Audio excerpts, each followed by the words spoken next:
আসসালামু আলাইকুম। এখন আমাদের দেশের জাতীয় ফুল শাপলা ফুলটি আমাদের জাতীয় ফুল, সেটি দেখানোর চেষ্টা করব।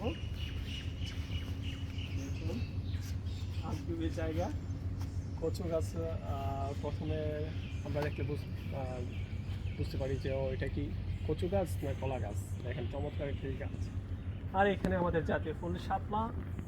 এটাকে শাপলা না বলে এনসিপির শাপলাকুলি বলতে পারি, কারণ হচ্ছে এটা পরিপূর্ণভাবে এখনও ফুটেনি। সো এটা এনসিপির শাপলাকুলি বলা যায়। এবং পাশাপাশি এখন ভবিষ্যতে দেখা যাক কী হয়, বাংলাদেশের এনসিপি কি ভালো কিছু করতে পারে।